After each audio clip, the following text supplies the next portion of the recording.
really focus on the writers and the artists. So you get to know the people that are creating these things. And that's how they all used to be back in the day. You know, if you went to a convention, you didn't have all the mass media stuff, all the movie and TV stuff. That was very rare. There was only a very few conventions had that. You know, the true nature of a con to me is it just depends. Like, you have science fiction conventions. Therefore, it should be about science fiction. And if you can afford to bring in a guest, great. If you can afford to have merchandise, great. If you have a comic book convention or a Comic-Con, it should be about comic books. It should be about the writing, it should be about the artists, it should be about the actual written word and the books and the way they feel and the way they smell after 20 years of being in a bag. And it should be about seeing people in costumes who are fans of those characters. So, you know, you have baseball card conventions. Well, what's it about? Baseball. So it's like, really, the name of the con should signify what you should see when you go there. And sometimes conventions get a little bit too complex. And maybe it's, you know, tons of things, but really not one thing. And we've always tried to maintain, you know, when you go to our conventions, it's always going to have comic books. Lots and lots of comic books, because that's how we learn to read and how to use our imagination and all that kind of stuff. So we're probably one of the last smaller true comic shows left.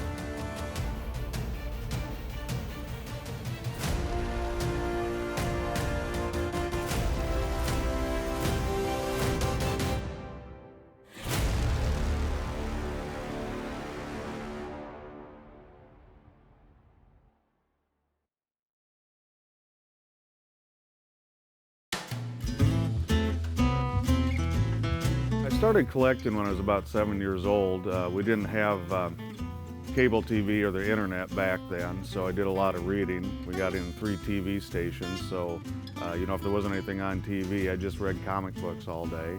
And I really enjoyed the stories, the characters, the art. It was something you know, you could really use your imagination to get behind when you were reading those. I've been a Batman fan since I was a little kid, and at one time I had all but 100 issues of Batman and Detective Comics, so pretty big collector at one time of those books. Today we're here at Jay's CD and Hobby on 14th Street in Des Moines. You can see there's a wide range of collectibles behind me, beside me, and all the way around. They got comic books, CDs, records, action figures, pop figures, you name it.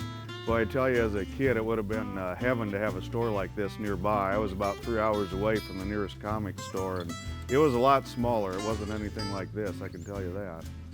Well, I grew up in the middle of nowhere.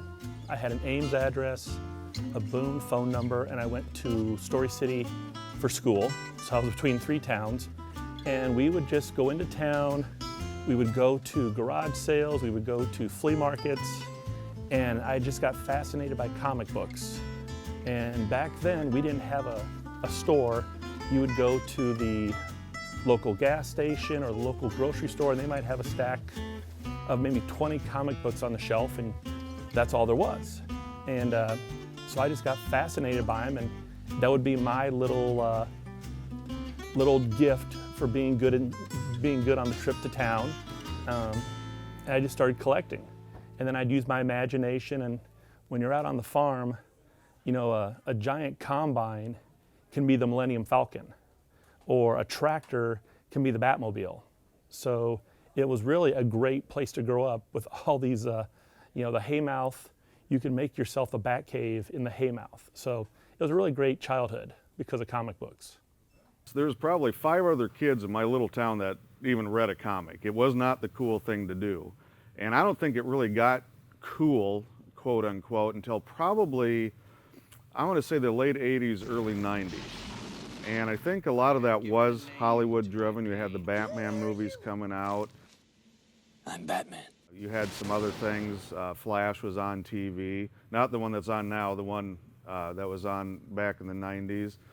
The thing that really kicked it off, and it may sound weird, is the Big Bang Theory. So that TV show actually made being a comic book geek cool. And that kind of outed it. So once that became popular and acceptable, that changed everything. And then you throw in the Hollywood, the Avengers, the Batman movies, the other movies, And it just seems to be nonstop in the last probably 10, 12 years. It just keeps right on rolling. My first real collecting of a comic book, and I don't even know if they do this anymore, but when I was growing up, the high school kids would go around selling magazine subscriptions. And I remember that the first books I collected were Micronauts, which was a Marvel comic, and it was Spider-Man Marvel Team Up. And I didn't realize that comic books could come once a month to your house and you wouldn't have to go to the gas station or the grocery store. So my parents subscribed, and so once a month you would run out to the mailbox, and as a kid you didn't realize, it wasn't just every day it would show up. So you'd wait and wait, and there'd be this brown manila, very unsecure wrapped comic book. Sometimes it came pristine, sometimes it came in pieces, sometimes it came bent like origami, but it would be there in the mailbox for me. So I started with those two books, and then I migrated on to the Avengers the next year from the magazine subscriptions. I'm trying to think what else I used to get back then. Basically, I was a Marvel kid growing up. Loved Captain America. I got Captain America as well. He's probably my favorite superhero. And from there, I escalated to pretty much anything and everything. Iowa Comic Book Club originated back in 1980. It was a group of fans of comic books. I was one of the first ones. We got together in May. We started meeting at the Comic Log, which was owned by Ken King. It was down in the Drake area, one of those, before they kind of about 25th Street or so. I mean, the people that are my age will remember it. That was the only place to get comic books at that time. It specialized. It was one of those, you went in the door, up the stairs, around the corner, and there was a shop. And we started meeting there, and then eventually we went over to, I can't remember which library we started going to afterwards. And we were just comic book fans. We put the club together. It really just started as a group of guys that just like to hang out in the living room and read comics and talk geek and argue over their favorite heroes and villains and things like that. Favorite stories, favorite artists, favorite characters. They had a bank account. They had a guy who was president. They had a secretary. They actually did one of the most very popular fanzines. And for people who don't know, that's a comic book magazine. It's about usually like this big. Fan magazine that reviews the comic books, writes stories. Fans can submit their artwork to. That's where I got my first published work, because I started doing the covers for them and some spot illustrations. I joined the group probably in the late 90s, and I was one of the last new guys to join the original guard. We just had great conversations about everything from the 1940s, Dell 4-color comic books, Roy Rogers, then into comic books with superheroes, sci-fi. It was a very knowledgeable group, especially for a guy who was probably at least 10 years younger than most of them. Eventually, though, it evolved. In 2006, we became a nonprofit, a 501c4. And we decided that we wanted to do something for the community, and that was to promote reading and art. And so we've donated in the past comic books to libraries, civic organizations, the military, and things like that. Back in 2001, that was when the first Icon was. And at the time, the club, they've done smaller shows. They did simple little comic book shows. We would do them at the American Legion halls, that kind of thing. And then we said, hey, why don't we try and do a convention? Because there's conventions in Kansas City, there's conventions in Minneapolis, we could try this. And so that's when the first Icon was created, and basically it is about comic books, it's about reading, it's about writing, it's about art. That's what the first one was. We brought in a handful of local artists from like probably a 4 or 5 state area. Some of them had done books you've heard of, some of them you've never heard of. They were doing independent stuff at the time, but it was just our way of promoting comic books.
we have a antique booth mall at the Picker Nose in West Des Moines, but we regularly set up at different conventions around the regional area, and so that's what kind of keeps us busy. We like to always bring fresh new stuff, everything from $100 books all the way down to 50 cents. So we try to find something for everybody.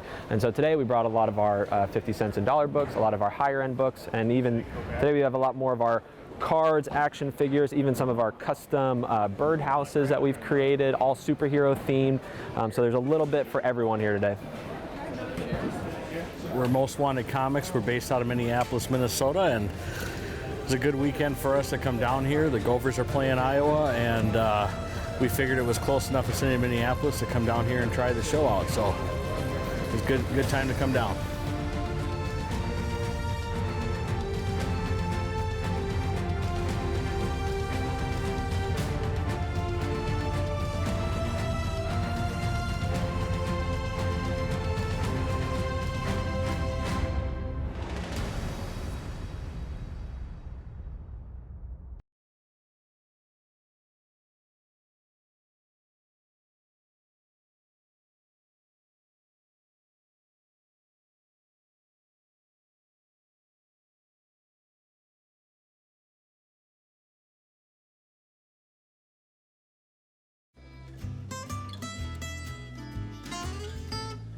The other shows have become very much celebrity oriented.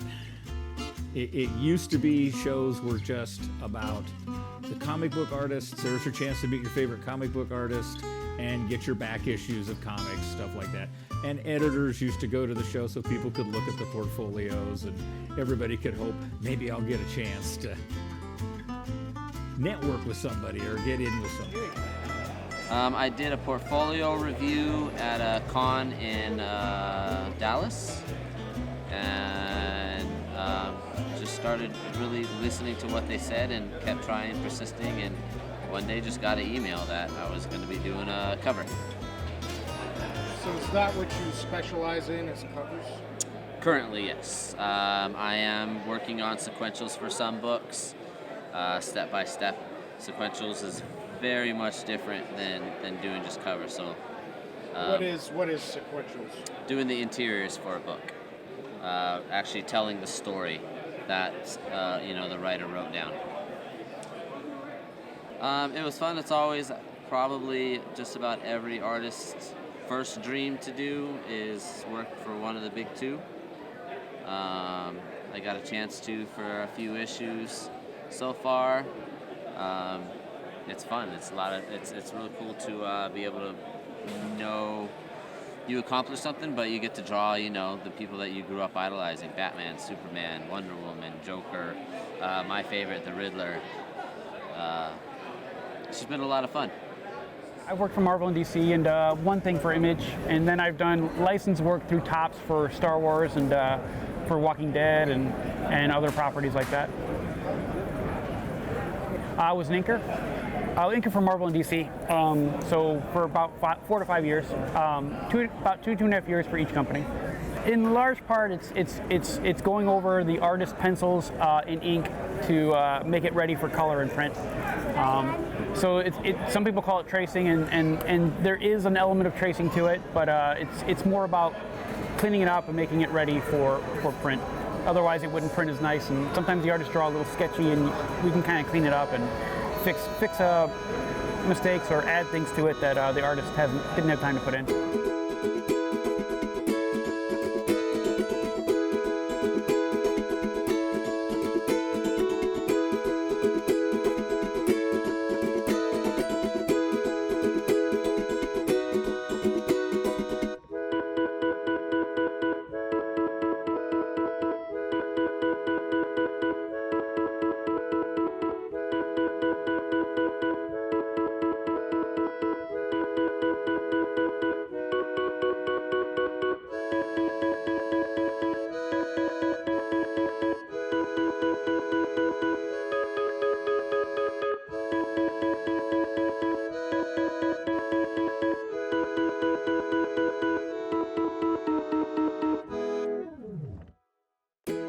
Me how I did certain things, so I was trying to show them, even though it's every hour is diminished into like 2 minutes of video or something like that. So, but it gives an idea of the process in terms of start to finish, pencils, inks, coloring in certain tones, and then going back over it with different kind of acrylics to do highlights. It's time consuming, but it's the best method I've found so far. And who are your influences? Dave Dorman is definitely one of my biggest influences. But pretty much anybody who works in comics, people are capable of just drawing off the top of their heads. I have to have reference, so I can't just draw. I can give me a pencil and a blank sheet of paper, I can't draw. I need a picture of something, and then I can draw. There's that old joke that, like, if you reference something, you looked at a picture of a car when you drew it. And people go, oh, did you draw that freehand, or did you copy that off of a picture? Well, there really isn't any artist out there that can actually draw everything. If somebody said, hey, I need you to draw a picture of, a snow leopard in this comic book, the last time I know, there's not too many snow leopards indigenous to Iowa, so you're going to have to look that up. Get reference on what a snow leopard looks like, because you can't just draw a lion and just put spots on it and say, oh, that's a snow leopard.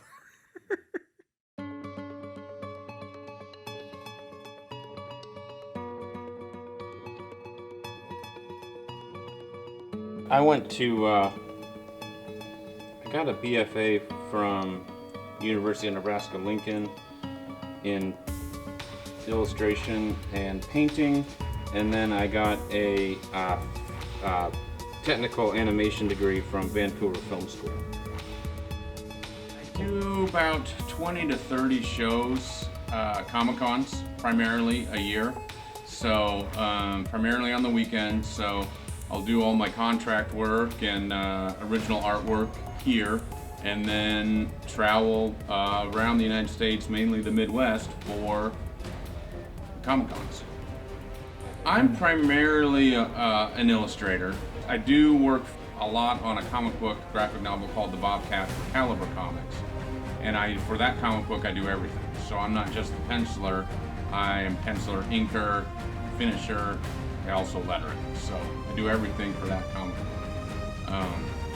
And I do a lot of sketch cards, which that is all traditional work. So I work for various companies like Topps and Cryptozoic and I'm forgetting one, Dynamite Entertainment. So I've got to work on some fun properties with Dynamite, like the rock band Kiss. And then for Topps, I've worked on Star Wars and The Walking Dead and Stranger Things, doing trading cards, and then the comic book for Caliber. And then I work on children's books, and then create my own artwork. And most of my artwork, it's kind of split half and half. A lot of the commissions are ink and wash, traditional, and then a lot of my original work that I sell is done digitally. Well, I've been doing Comic-Cons for about over 5 years now, like professionally and just, all the heavy amount of shows for the past 5 years. And I've done the Icon show roughly about that many years. So this might be, I start to lose track a little bit, but this might be my 5th or 6th time doing the Iowa Comic Book Show. There was a friend of ours from the Midwest Comic Book Association who had told us about the show, and he's like, you guys should really try it out. So we decided to give it a whirl and had a lot of fun, so we're back this year.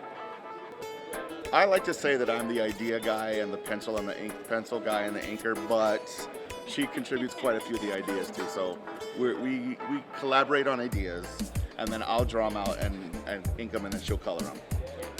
So anything you specialize in?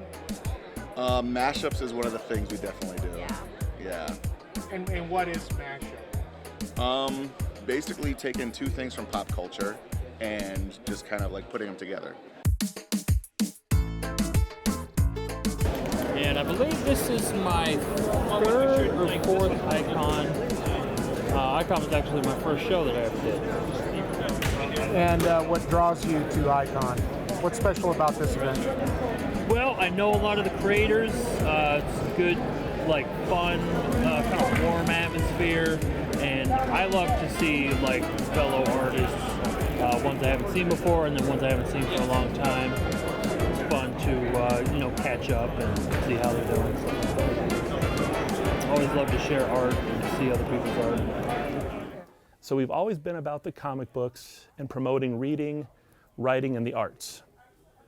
So every year, that's been our two main things, comic books and creators. And then we've added in costume contests because, I mean, what kid doesn't want to get their picture taken with like a Spider-Man? Or what kid doesn't want to dress like their favorite Batman or something? I mean, it's great photo ops. People love it. Well, we look at all of the different contestants and we determine who has put a lot of creativity and effort into their costume and decide which one we want to be the winner.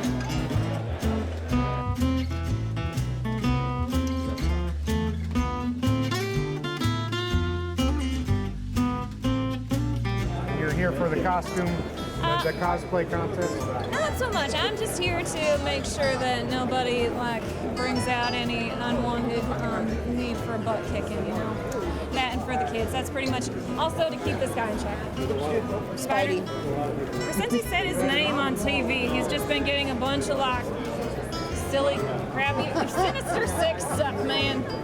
I keep having to clean up for you, and it's just not right. Oh, it is your fault. New York is your jurisdiction. Oh, no, don't get all uppity with me. I can get all uppity with you anytime you want because you know what? I can still kick your butt. Spider senses or not.